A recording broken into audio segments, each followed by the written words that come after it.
میں نے کہا یہاں مسلمانوں کے لڑائی جھگڑے آتے ہیں؟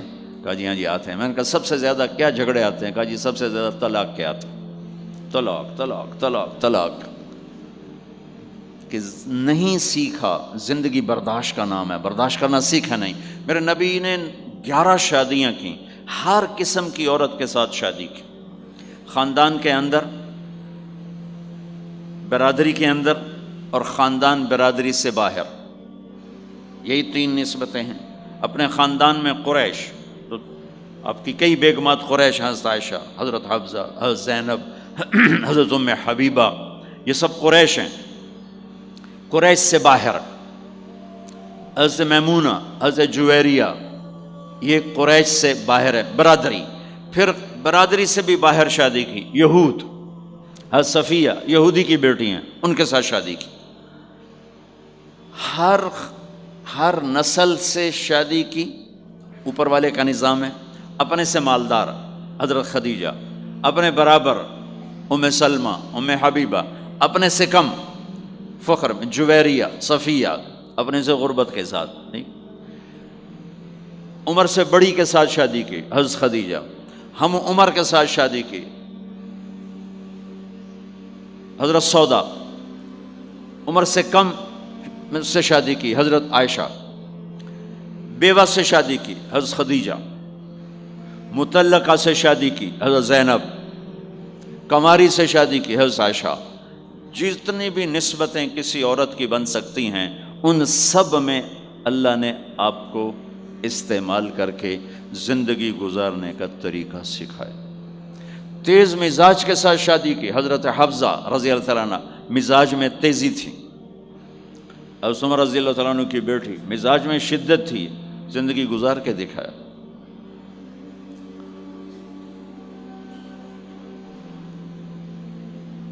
ایک آپ کو حدیث سناتا ہوں، اللہ کی قسم صرف ہمیں سکھانے کے لیے۔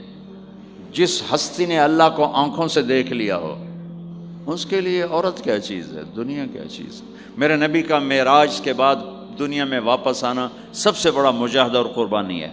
جنت میں اللہ ہمیں نصیب کر، جب اللہ کا دیدار ہوگا تو اس کے بعد اللہ کی قسم جنت والوں کو جنت بھول جائے، عورتوں کو خامد بھول جائیں گے، خامدوں کو بیویاں بھول جائیں گی، اور جنت کی ہر نعمت بھول جائے گی، صرف اللہ کو دیکھنے میں گم ہو جائیں گے۔ اور میرے نبی اپنی آنکھوں سے اللہ کو دیکھ کر آئے ہیں، ٹھیک ہو گیا۔ اب ایک حدیث سنو کہ عائشہ مجھے جب سے پتہ چلا ہے نا کہ تو جنت میں میری بیوی ہے، تو میرے لیے تو مرنا ہی آسان ہو گیا ہے۔ اللہ اکبر۔ یا عائش انہ لیہون علی ان اریتک زوجتی فی الجنہ۔ میرے رب کی قسم، ہمیں آپ کو سمجھانے کے لیے، ہمیں آپ کو بتانے، عائشہ مجھے جب سے پتہ چلا ہے نا کہ تو جنت میں میری بیوی ہے، مجھے تو مرنا اچھا لگنے لگا ہے، مجھے تو مرنا اچھا لگنے لگا ہے کہ تو جنت میں میری بیوی ہے۔ سبحان اللہ۔ ادھر اچھا جی جنت یہی لبنی ہیں جی، یہ جنت جا کے بھی یہ نالی رانا ہے، یہاں یہ باتیں سننے کو ملتی۔ اور میرا نبی کہہ رہا ہے عائشہ مجھے پتہ چلا ہے کہ تو جنت میں میری بیوی ہے، تو میرے لیے تو مرنا ہی آسان ہو گیا۔ سبحان اللہ، کیا خوبصورت، اللہ کی قسم یہ دلداری تھی۔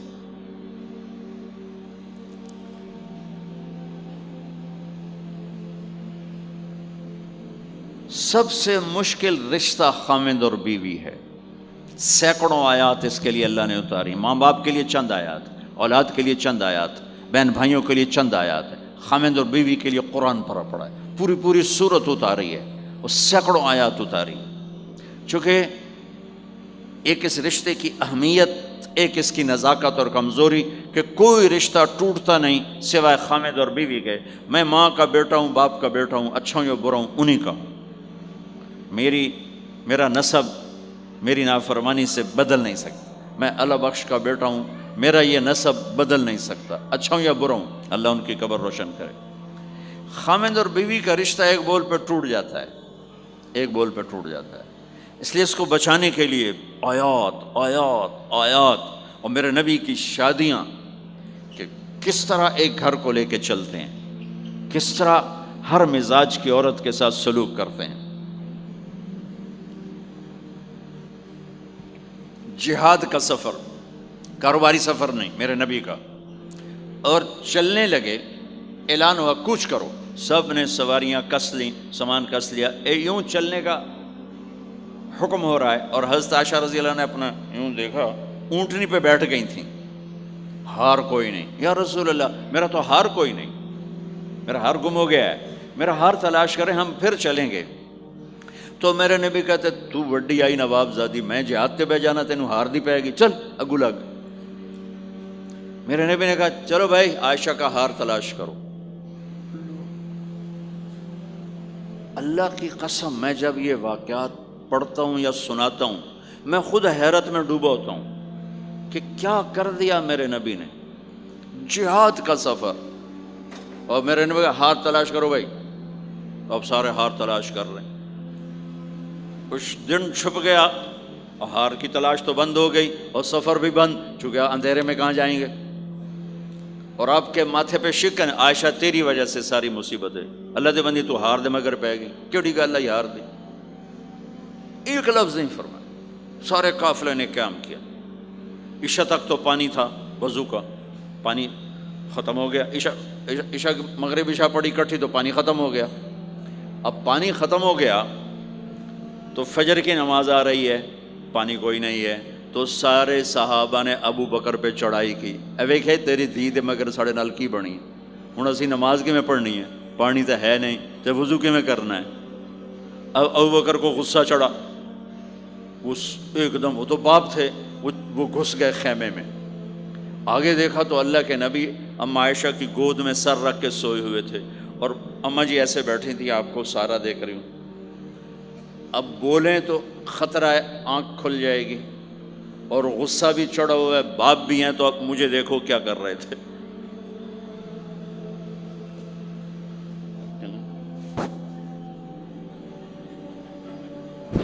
تیرے جو پھر یوں ماری زور سے انگلی بیٹی کے نا یہاں، پہلے یوں کرتے پھر ایسے ماری زور سے. وہ کہنے کہ میں ایسے سخت ہو گئی تاکہ میں ایسے نہ ہوں کہ اگر میں تھوڑا حرکت کی تو اللہ کے نبی کی آنکھ کھل جائے گی. تو ماری گیا ٹھا ٹھا ٹھا، وہ منہ سے کہہ رہے، اور وہ ایسا کر کے بیٹھی چمک، غصے میں باہر چلے. اب آپ کی آنکھ کھلی فجر پر تو عائشہ نے کہا یا رسول اللہ وہ تو باہر تو بڑا مسئلہ ہو گیا ہے، پانی کوئی نہیں ہے اور نماز کا وقت ہو گیا ہے، وضو کیسے کریں. سبحان اللہ. اللہ نے قانون بدل دیا. دنیا میں پہلی دفعہ ہونے لگا ہے. 1,24,000 نبی آئے، پانی نہ علی وضو ہو سکتا ہے، اس کے علاوہ نہیں ہو سکتا. میرے اللہ نے قرآن اتارا فَإِن لَّمْ تَجِدُوا مَاءً فَتَيَمَّمُوا صَعِيدًا طَيِّبًا فَامْسَحُوا بِوُجُوهِكُمْ وَأَيْدِيكُمْ مِنْهُ. اچھا میرے بندو پانی مک گیا، چلو مٹی چاہتے منہ تے مارو تے دوئی چاہتے ہتھاں تے مارو تے تمہارا وضو ہو گیا، چلو تیمم کرو اور نماز پڑھو. اب وہ جو سارے ابو بکر پہ غصے ہو رہے تھے نا، اماں عائشہ کہنے لگے واہ ابو بکر بھائی تیرے طفیل کی کم بن گیا، تیری دھی دے طفیل کی کم بن گیا. تو اسید بن حذیر پہلے ذرا زیادہ گرم ہوئے تھے. تو وہی ابو بکر تیرے گھر کی یہ پہلی برکت نہیں ہے، پہلے بھی بہت شمار برکتیں تیرے گھر کی طفیل امت کو ملی ہیں. تو اللہ نے تیمم کی آیت اتار دی. حضرت عائشہ کو ڈانٹ پلانے کی آیت نہیں آئی کہ میرے نبی تیری بیگم کے ہار کی وجہ سے میرے دین کا کام رک گیا اور میرے بندوں کی نماز خراب ہو گئی اور ان کو پانی سے محروم ہونا پڑا. میں قربان جاؤں اپنے رب پر، اپنے حبیب پر، اس ماں عائشہ پر. دنیا کی واحد عورت ہے جس کے سینے پر سر رکھ کر کسی نبی نے جان دی ہو. 1,24,000 نبیوں میں سے کوئی نہیں ہے جس کا سر بیگم کے سینے اور ٹھوڑی کے درمیان ہو اور اس کی جان اللہ نے نکالی ہو. واحد میرے آپ کے مات فی سحری و نحری، سحری و نحری، سحری و کہ میرے چونکہ آپ ایسے بیٹھے تھی اور حبیب پاک آپ کے سینے پر یوں دراز تھے، نیم دراز اس طرح، اور آپ کا سر مبارک ٹھوڑی کے ساتھ لگ رہا تھا، ٹھوڑی کے ساتھ یہ جگہ یہاں لگ رہی تھی اور باقی یہاں تھی. آپ اس طرح اور واحد خاتون ہے جن کا حجرہ کسی نبی کی آرام گاہ بنا، ابدی آرام گاہ بنا۔ واحد اماں عائشہ ہیں جن کے حجرے کو اللہ نے کسی نبی کے آرام گاہ بنایا، اور یہ واحد حجرہ ہے جہاں 70,000 فرشتہ صبح آ کے درود و سلام پڑھتا ہے اور شام تک پڑھتا ہے، اور شام کو 70,000 نیا آتا ہے اور صبح تک درود و سلام پڑھتا ہے اور واپس چلا جاتا ہے۔ کائنات، اللہ جب مسلمان دنیا سے مٹ جائیں گے، مسجد نبوی مٹ جائے گی، بیت اللہ مٹ جائے گا، مدینے کی ایک اینٹ باقی نہیں بچے گی، مکہ کتنے بڑی بڑی بلڈنگیں، ایک اینٹ باقی نہیں بچے گی، اور وہاں سے گزرتے ہوئے لوگ کہیں گے لگتا ہے اتنے کدی آبادی ہوئے گی، ایتھے لگتا ہے کدی آبادی ہوئے گی۔ یہ زبانوں پہ ہوگا جب سارے نشان مٹ جائیں گے، اس وقت بھی 70,000 فرشتہ آ کے درود و سلام صبح سے شام تک پڑھے گا اور شام سے صبح تک پڑھے گا۔ یہ واحد میں خاتون ہیں عائشہ بنت ابی بکر، جن کو اللہ نے یہ عزت بخشی، اور یہ واحد خاتون ہیں جب ان کے اوپر تہمت لگی، حضرت یوسف علیہ السلام پہ تہمت لگی تو بچے نے گواہی دی، حضرت مریم پہ تہمت لگی، بیٹے نے گواہی دی، اور اماں عائشہ پہ تہمت لگی تو اللہ نے گواہی دی کہ میں گواہ ہوں۔ اللہ گواہ بن کے آئے تو اللہ نے کہا تیمم کرو بھائی، سارے خوش ہو گئے، سارے خوش ہو گئے۔ تو حضرت عائشہ نے کہا یا رسول اللہ اب میرا ہار چھوڑ دیں، اب چلیں۔ تب آپ نے کہا چلو بھائی کوچ کرو۔ اس سے زیادہ کوئی دلداری کا واقعہ پیش کر سکتا ہے؟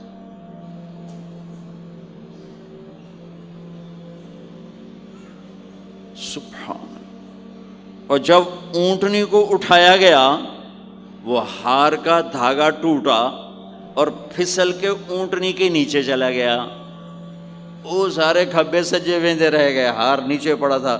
جب اونٹنی کو اٹھایا تو ہار نیچے سے نکلا، تو صاحب نے کہا لے بھی عائشہ اے تیرا ہار بھی لب گیا۔ یہ دلداری ہے میرے نبی کی، یہ ہمیں سکھایا۔ کہیں عورتوں کی بدتمیزی بھی انتہا کو پہنچی ہوتی ہے اور وہ اپنے گھر اجاڑ دیتی ہیں اپنی زبان کی شدت کی وجہ سے، اپنی بد اخلاقی کی وجہ سے۔ لیکن کوئی زیادہ معاملہ مردوں کی طرف سے خراب ہوتا ہے تو شریعت نے بھی اس کو زیادہ بیان کیا، اور میرے نبی نے بھی اس کو اجاگر کیا۔ اور میرے نبی کی آخری تقریر، آخری خطبہ حجۃ الوداع کا صرف ایک رشتے کو بیان کیا، صرف ایک رشتے کو بیان۔ ہم کتنے رشتوں میں جکڑے ہوئے ہیں، ماں باپ، بہن بھائی، چاچا تایا، خالہ خالو، دادا دادی، نانا نانی، ساس بہو، کتنے ہم رشتوں میں جکڑے ہوئے ہیں۔ میرے نبی نے صرف ایک رشتے کا حق بیان کیا، استوصوا بالنساء خیرا، میں تمہیں تمہاری بیویوں کے بارے میں وصیت کر رہا ہوں ان کے ساتھ اچھا سلوک کرنا۔ صرف ایک رشتے کو بیان فرمایا،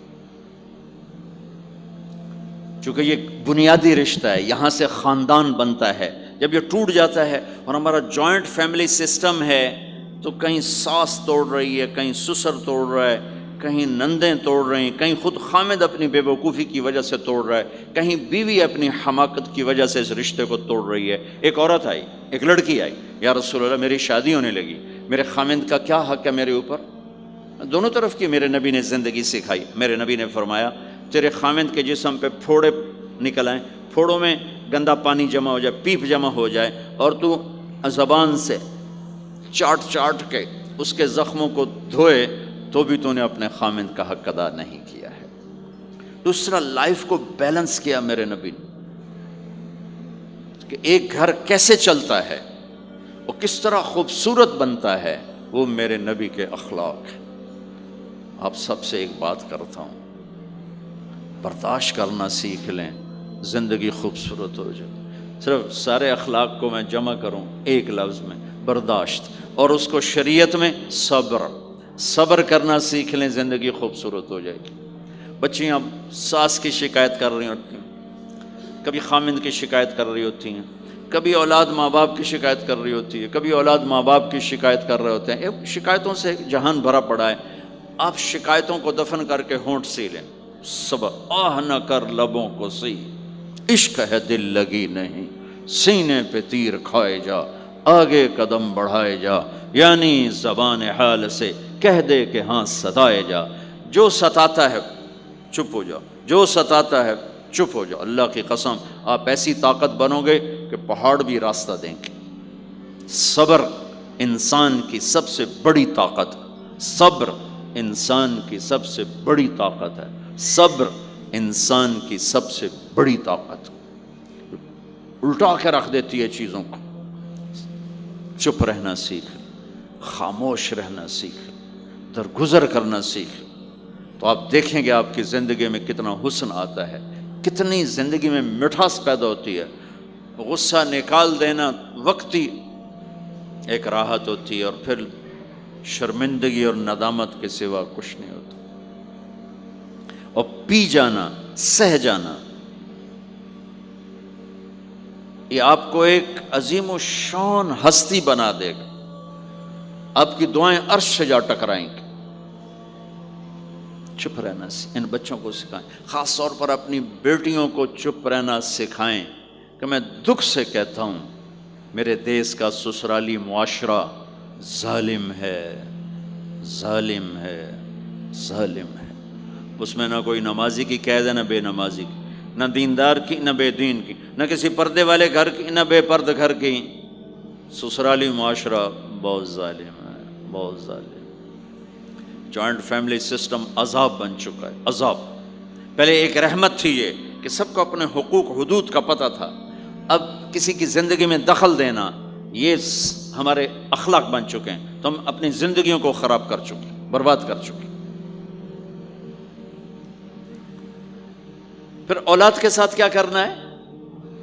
میرے نبی نے حسن حسین کے ساتھ 7 سال گزارے، حسین کے ساتھ 6 سال، حسن کے ساتھ 7 سال علیہم السلام رضی اللہ عنہما۔ 7 سال میں بچہ سمجھدار ہوتا ہے، ایک نصیحت نہیں کی، ایک نصیحت، 7 سال ایک نصیحت نہیں پائیں گے آپ۔ اتنے بڑے نبی، اتنا بڑا انسانیت کا بوجھ، اور روزانہ ٹائم نکال کے بچوں کے پاس آ کر بیٹھتے تھے، ان کے ساتھ کھیلتے تھے، کشتی کرتے تھے، اور بھائیوں کو لائن میں کھڑا کر دیتے تھے۔ تو حضرت جعفر جوانی میں شہید ہو گئے، ان کے بچوں کو، عون، عبداللہ، محمد، ان کے 3 بیٹے تھے، ان کو بھی بلا لیتے اور ایسے ان کو لائن میں کھڑا کر کے پھر ایسے بائیں پھیلا، ہاں بھائی آؤ بھائی مجھے پکڑو، کون ہے جو مجھے پہلے ہاتھ لگائے گا، کون ہے جو مجھے پہلے ہاتھ لگائے گا۔ وہ دوڑ لگاتے، پانچوں کا پانچوں، کوئی سر پہ چڑھتا، کوئی کمر پہ چڑھتا، کوئی گود میں گرتا، اور میرے نبی بیٹھ کے مسکراتے۔ ایک مجھے بات یاد ہے، صرف ایک یاد، کہ حضرت امام حسن رضی اللہ تعالیٰ عنہ علیہ السلام، انہوں نے صدقے کی کھجور اٹھائی اور منہ میں ڈال لی، صدقے کا آیا تھا مال، تو ایک کھجور اٹھا کے منہ میں، تو ہم کہا بخ بخ بخ، تو آپ نے منہ میں نا انگلی ڈال کے کھجور نکال لی کہ بیٹا ہمارے گھر پہ صدقہ جائز نہیں ہے، اس کو پھینک دو۔ بس یہ ایک بات مجھے اپنے نبی کی زندگی میں ملتی ہے، ٹائم دیا، محبت دی۔ کمال کی بات ہے نہیں، اتنی بڑی ہستی ہو اور بچوں کے لیے گھوڑا بنے کھڑے، آؤ بھائی آؤ بھائی، دونوں ہاتھ بھی ٹیک دیے، گھٹنے بھی ٹیک دیے، آؤ بھائی میری کمر پہ چڑھ جاؤ۔ ان کو کمر پہ چڑھایا اور پورے کمرے میں چکر لگا رہے ہیں، چکر لگا رہے ہیں، اور پھر ان سے کہہ رہے ہیں تمہارا اونٹ کیسا؟ اونٹ متیا سواری کو کہتے ہیں، لیکن عام طور پر متیا عربی میں اونٹ کے لیے بولا جاتا۔ تو پوچھتے بچوں تمہاری سواری کیسی ہے؟ پھر دونوں بھائیوں کو اتار دیتے اور نواسی حضرت زینب ان کو اٹھاتے اور اپنی کمر پہ بٹھا کر کمرے میں چکر لگا رہے ہیں، چکر لگا رہے ہیں، چکر لگا رہے ہیں۔ یہ مائیں روز ٹھوکی گلوتے، ایدو تھپڑ، ایدو تھپڑ، ایدو تھپڑ، ایدو تھپڑ۔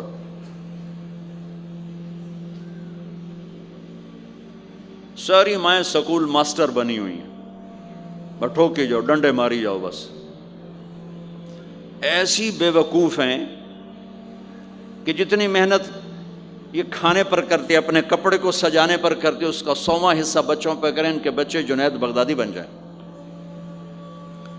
ایک سکول کے حوالے کیا 3 سال کی عمر، پھر ٹیوٹر کے آتے، ٹیوٹر کے حوالے، اکیڈمیوں کے حوالے، اس دے پتر ان کے روبوٹ ان کدی آئی بھجے جاندے کدی آئی بھجے جاندے کدی آئی بھجے جاندے اے آیا کہ بھی آیا اے بھی سانو آپ برباد کیتا ہے آہا اور سنو چلو یہ تو گھر کی بات ہے نا ایک دفعہ حسن حسین کی کشتی کرواتے تھے آؤ بھائی کشتی کرو بھائی ایک دن کا واقعہ نہیں یہ آئے دن کا واقعہ ہے لیکن ایک واقعہ کہ حسن حسین کی کشتی ہو رہی حسین چھوٹے تھے حسن بڑے تھے تو حسن دبا رہے ہوں گے حسین کو تو آپ حضرت حسین کو شاباش شاباش حسین ای ہے